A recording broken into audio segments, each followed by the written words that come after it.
हाय दोस्तों, आज की वीडियो है लास्ट समुराई स्टैंडिंग। आज मैं इसकी एंडिंग एक्सप्लेन करूंगी। लास्ट समुराई स्टैंडिंग की एंडिंग बेसिकली 3 चीजें क्लियर करती है।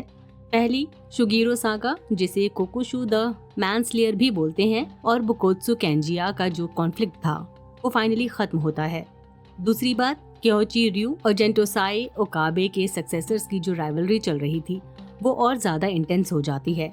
तीसरी चीज, शो थोड़ा हिंट देता है कि तोशियोशी कोआजी ने जो पूरा battle royale type tournament Kodoku plan किया था उसका असली रीजन कुछ और ही था।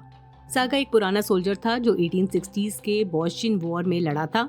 वॉर के बाद वो अपनी वाइफ शीनो और 2 बच्चों रिन और टोया के साथ कैनगवा के फुचू में रहता था।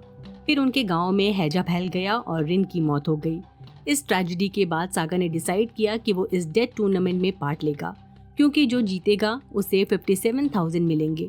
इससे वो अपनी फैमिली की प्रॉब्लम सॉल्व कर सकता है। टूर्नामेंट के रूल सिंपल बट ब्रूटल थे। सब पार्टिसिपेंट को क्योटो से टोक्यो तक हाइक करना था और बीच में जान का खतरा अलग। टोटल 7 चेक पॉइंट थे। तेनर्यूजी टेम्पल का मेन गेट, सेकी, चिर्यू, हमामत्सु, शिमादा, हकोने और शिनागावा। और इन सब चेक पॉइंट्स को क्रॉस करने के लिए कंटेस्टेंट को पॉइंट चाहिए होते थे। पॉइंट्स मिलते कैसे थे? सिर्फ एक तरीके से, दूसरे प्लेयर्स को मारो और उनके गले में लटके डॉग टैग्स ले लो। इस जर्नी में सागा को उसके पुराने दोस्त दुश्मन मिलते हैं, जैसे इरोहा और बुकोत्सु। साथ ही कुछ नए लोग भी उसके साथ जुड़ जाते हैं, फुताबा, क्योजिन और शिनोसोके। कहानी का मेन फोकस पार्टिसिपेंट्स के बीच की फाइट और उनके क्लैशेस पर ही था, लेकिन दूसरी तरफ होम मिनिस्टर लॉर्ड तोशिमिची ओकुबो और उसकी टीम सीक्रेटली इन्वेस्टिगेट कर रहे थे कि ये टूर्नामेंट ऑर्गेनाइज कौन कर रहा है और क्यों। ये सारे साइड प्लॉट्स अभी तक फुल्ली रिसॉल्व नहीं हुए हैं। ये हमें सेकंड सीजन में पता चलेगा। अब मेन कैरेक्टर्स की जर्नीज के बारे में बताती हूँ कि उनमें क्या डीपर मीनिंग था और फ्यूचर में इनकी स्टोरी किस डायरेक्शन में जा सकती है। सागा और केंजिया की राइवलरी काफी सीधी सादी थी। कोशिन वॉर के टाइम सागा और उसकी टीम को धोखा दे दिया गया, जबकि वो फेयर तरीके से जीत गए थे। फाइट के बाद सागा थोड़ा रुक कर सोच रहा था कि कितनी ब्रूटल चीज अभी अभी हुई है। बचे हुए लोगों में केंजिया भी था, लेकिन उसका रिएक्शन बिल्कुल उल्टा था। सागा शॉक में था, पर केंजिया और ज्यादा मार काट करना चाहता था जब तक कोई उसे खत्म न कर दे। वहीं केंजिया ने सागा को डेथ फाइट का चैलेंज दिया। सागा ने सीधा मना कर दिया, पर केंजिया को नो कभी एक्सेप्ट नहीं होता, तो उसने जबरदस्ती सागा से ड्यूएल शुरू कर दी। सागा ने उसे हरा दिया। तब केंजिया ने बोला, मुझे मार दो, अगर तुम मुझे जिंदा छोड़ोगे तो मैं एक दिन तुम्हें ढूंढ कर जरूर मार दूंगा। बाद में जब एज ऑफ द समुराई खत्म हो गया, केंजिया को जेल में डाल दिया गया, इसलिए वो सागा को ढूंढ नहीं पाया। लेकिन जब कोडोकू टूर्नामेंट ऑर्गेनाइज किया गया, जिसका मेन पॉइंट ही ये था कि बचे कुचे समुराई एक दूसरे को खत्म करे, तब केंजिया को वापस फ्री कर दिया गया और बस वो फिर से सागा के पीछे पड़ गया। सागा, इरोहा और फुताबा जब चिर्यू और होमामत्सु के बीच एक छोटे से गाँव में आराम कर रहे थे, तब केंजिया ने सागा पर आखिरी अटैक कर दिया। इससे जो फाइट हुई लिटरली जान निकाल देने वाली थी। पूरे सीन में जॉन विक 4 वाइब्स आ रही थी, फास्ट, ब्रूटल और बिल्कुल नॉन स्टॉप। फिनाले में सागा ने केंजिया को मार दिया और हाँ, इस बार डेथ 100% पक्की थी। केंजिया के पेट से खून निकल रहा था। केंजिया के लिए ये एक परफेक्ट एंडिंग थी, क्योंकि उसे इसी तरह मरना था। टूर्नामेंट उसके लिए इम्पोर्टेंट नहीं था, उसकी जिंदगी का मेन गोल ही था कि वो सागा से लड़कर सागा के हाथों से मरे। थोड़ा ट्विस्टेड है, बट वो सागा को ऑलमोस्ट पूजता था। पर प्रॉब्लम ये थी कि सागा अब एक शांतिवादी बन चुका था। वॉर और ट्रॉमास की वजह से उसे PTSD था। कंट्रोल में रहकर लड़ रहा था, जबकि केंजिया तो लिटरली अपनी जान दांव पर लगा रहा था, बस मरने के लिए। दोनों का माइंडसेट कम्प्लीटली ऑपोजिट था और इस वजह से फाइट और भी इमोशनल बन गई। जब तक केंजिया बस सागा को ही निशाना बना रहा था, सागा बच बच के लड़ रहा था। लेकिन जैसे ही केंजिया ने फुताबा को धमकाया, वो लड़की जिसके साथ रहकर सागा को थोड़ी उम्मीद मिली थी, रिन के जीने के बाद जो उसके अंदर खालीपन था, फुताबा ने उसमें थोड़ी रोशनी ला दी थी। तो जैसे ही केंजिया ने फुताबा को डराया, सागा का पेशेंस टूट गया और वो सीधा फुल अटैक मोड में चला गया। दोनों ने सेम वॉर झेली थी, लेकिन वॉर खत्म होने के बाद उनका रिएक्शन बिल्कुल अलग था। सागा के पास फैमिली थी, प्यार था, जिम्मेदारियां थी। केंजिया के पास शायद कुछ भी नहीं था। जब तुम्हारे पास न कोई प्यार हो, न कोई पर्पस, तो मरना ही एक मिशन बन जाता है। केंजिया के लिए ग्रेटेस्ट स्वॉर्डमैन के हाथों मरना ही उसकी जिंदगी का मकसद बन गया था। अब सागा को टोक्यो की तरफ चलना पड़ेगा सीजन 2 में, ताकि वो अपनी फैमिली को एक बेहतर जिंदगी दे सके। पर सच ये है कि सागा के लिए एक पीसफुल सेटिस्फाइड मौत मिलना बहुत मुश्किल लगता है। वहीं केंजिया, वो तो अपनी डेस्टिनेशन पर पहुंच गया। उसने वही अचीव किया जो उसका सपना था। एक तरह से केंजिया अपनी जिंदगी में पूरी तरह कामयाब रहा, जबकि सागा सिर्फ स्ट्रगल करता रहेगा। सागा, इरोहा, शिकुरा, सेंसुके और 4 और लोग कोहाची रयू स्कूल के स्टूडेंट्स थे। ये स्कूल स्वॉर्ड फाइटिंग में एक्सपर्ट था और ये लोग ऑलमोस्ट 10 साल तक साथ पढ़ते रहे, इसलिए सब एक दूसरे को भाई बहन जैसा समझते थे। फिर जब उनके मास्टर का टाइम खत्म हुआ तो उन्होंने एक शॉकिंगली ब्रूटल रूल अनाउंस किया।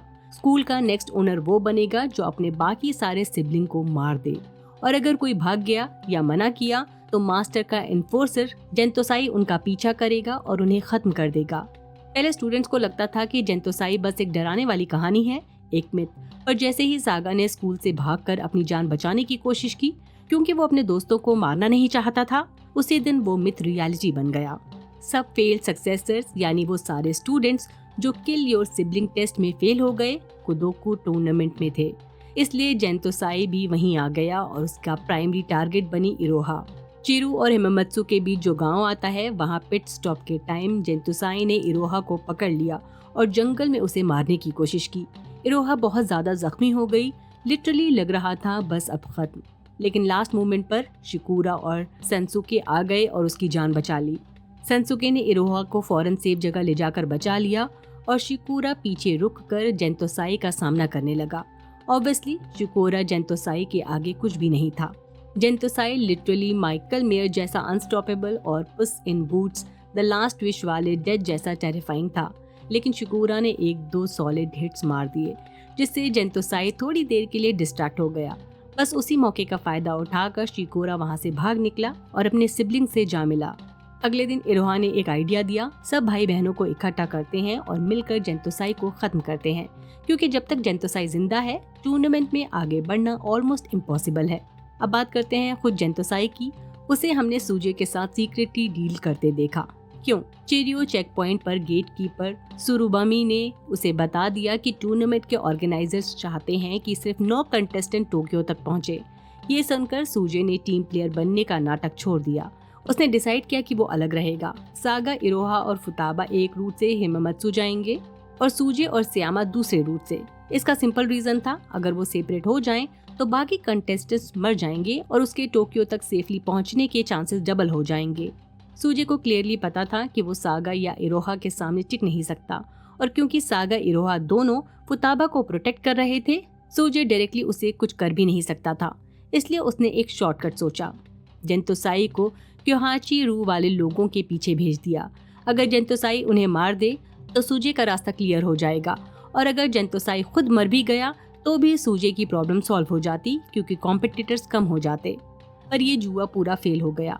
सीजन 2 अगर अनाउंस होता है तो उसमें सूजे को शायद जेंतोसाई की स्किल्स किसी और तरह यूज करनी पड़ेगी, लेकिन रिस्क बड़ा है। अगर सागा या बाकी लोगों को पता चल गया कि सूजे पीछे से प्लानिंग और बैकस्टेपिंग कर रहा था तो उसका गेम ओवर। साथ ही एक और ट्विस्ट पॉसिबल है, शिनोसुके, क्योंकि फुताबा ने उसकी मदद की थी चिरियो गेट पर।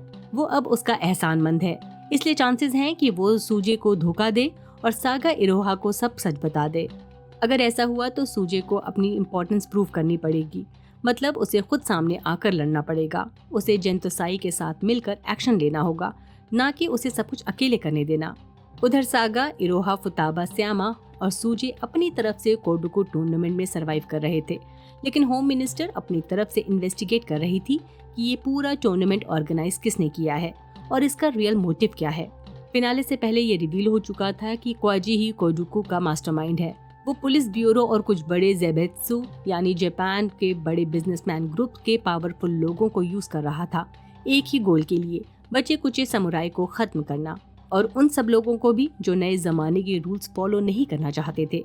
ओशन वॉर के टाइम भी उसने यही ट्राई किया था, पर जब वो मिशन पूरा कामयाब नहीं हुआ तब उसने करप्ट बिजनेसमैन के साथ हाथ मिलाया और ये डेथ टूर्नामेंट प्लान करा, जिसमें समुराई आपस में लड़ते लड़ते खत्म हो जाएंगे। पूरे शो वो होम मिनिस्टर ओकुबो को ये कन्विंस करने की कोशिश कर रहा है कि समुराई एक रिबेलियन चला रहे हैं, वो टोक्यो मार्च कर रहे हैं पावर लेने के लिए। पर ये बात 2 अलग जगह से टूट गई। पहला, ओकुबो के असिस्टेंट नागासे ने क्वाजी की कहानी में होल्स ढूंढ लिए, और दूसरा, सागा और सूजे ने पुलिस ब्यूरो और मित्सुई बैंक के रिकॉर्ड्स चेक किए। और उन्हें तगड़ा सबूत मिल गया कि पुलिस ही इस पूरे गंदे गेम में इन्वॉल्व है। मतलब फिनाले तक आते आते कोआजी की पूरी कॉन्स्पिरेसी का पर्दाफाश हो गया। सागा ने अपनी इन्वेस्टिगेशन की पूरी सच्चाई होम मिनिस्टर के एक मेंबर मेजिमा तक पहुंचा दी थी। मेजिमा पहले से ही कोआजी पर शक कर रहा था। प्लान ये था कि वो ओकाजाकी में मिलकर डिटेल डिस्कस करेंगे।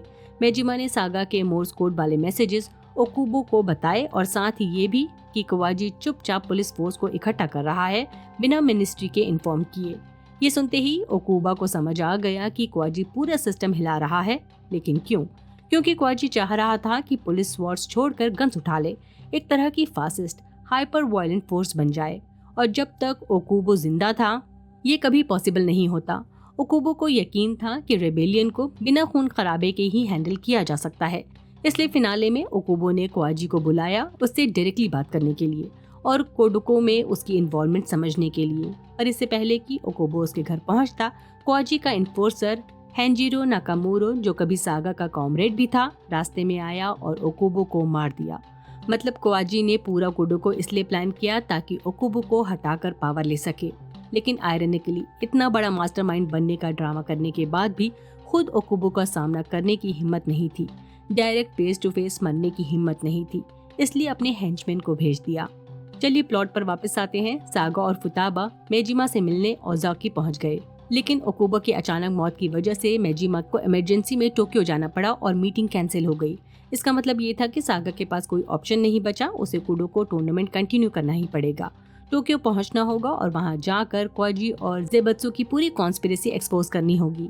जब सागा और फुताबा फिर से अपनी जर्नी शुरू करने वाले थे, तब सागा ने एक मोमेंट के लिए कोआजी को एक गाड़ी में जाते देखा उल्टी डायरेक्शन में। इससे क्लियर हो गया कि शो तब तक खत्म नहीं होगा जब तक सागा और कोआजी का प्रॉपर फेस ऑफ नहीं होता। दोनों की राइवलरी उस बैटलफील्ड पर ही शुरू हो गई थी। कोआजी को पता नहीं था कि वो जिस पर तोपे बरसा रहा है वो सागा था, और सागा ने भी उस वक्त कोआजी का चेहरा नहीं देखा था। लेकिन अब डेस्टिनी क्लियर है। सीजन 2 में सागा वर्सेस कोआजी का एक brutal death match almost confirm जैसा लग रहा है। और हाँ, बिफोर हिस्टोरिकल अटैक हमें पता है कि ओकुबो, मेजिमा, कोआजी रियल लाइफ हिस्टोरिकल फिगर्स थे, लेकिन शो में इनके कैरेक्टर्स रियल लोगों से बिल्कुल मैच नहीं करते। शो और नॉवल की इंटरप्रिटेशन अलग है। अगर आपने नॉवल पढ़ी है तो सीजन 1 के आखिर में क्या हुआ कमेंट में जरूर बताएं। इसी के साथ ये वीडियो यही खत्म होता है। बाय, अपना ख्याल रखिए। मेरा वीडियो आपको कैसा लगा कमेंट सेक्शन में जरूर बताएं। अगर पसंद आया हो तो लाइक करें, चैनल को सब्सक्राइब करना न भूलें।